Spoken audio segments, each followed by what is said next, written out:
les poufs.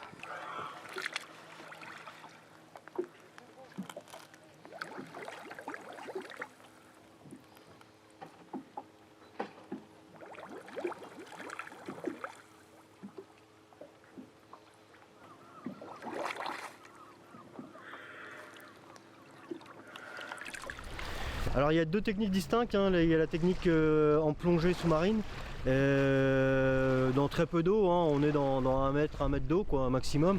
Et il y a la technique de la pêche sur la vasière directement au sol. Il n'y a que dans le golfe du Morbihan où on l'a fait en plongée.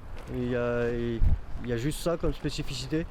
Et ensuite nous la technique, on pêche soit à la gratte, c'est-à-dire qu'on repère un endroit où il nous semble qu'il y en ait un petit peu, et puis avec les mains on cherche sur le sol où est-ce qu'elles sont.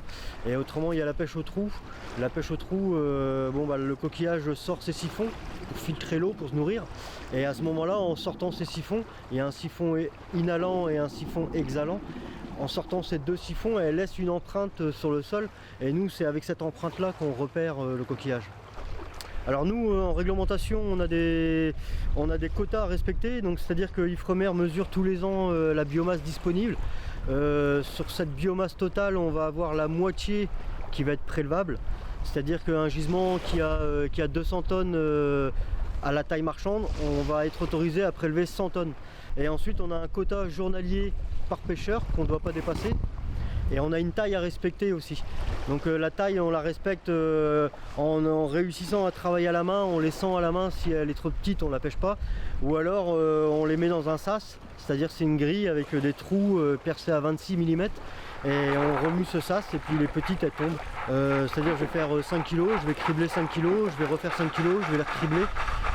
Ça permet de laisser le naissin à l'endroit où je l'ai pêché. Sur un sol qui est déjà travaillé, donc cette petite palourde mettra moins de temps à se remettre en place et elle recommencera probablement à filtrer plus vite et à recommencer à grandir.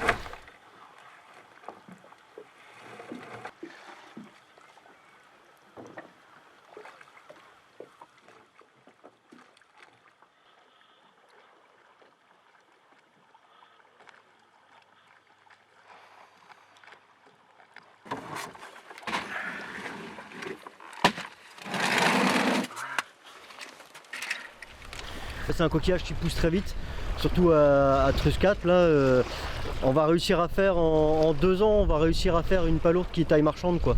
En partant d'un tout petit naissin, ça prend 2 ans. 2 ans après, la palourde elle est commerciale. Plus il y a de courant, plus il y a à manger, et plus il y a à manger, plus elle filtre, et plus elle filtre, plus elle grossisse quoi. Et ensuite on a des temps de pêche aussi à louer. Donc pour Truscat on va avoir le droit à 2 heures avant marée basse et 2 heures après marée basse. Et en hiver on va augmenter ce temps de travail. Ça fait au moins une quinzaine d'années, on pratique un roulement comme ça pour pas travailler tout le temps la même vasière, pour faire la jachère, ouais tout à fait ouais.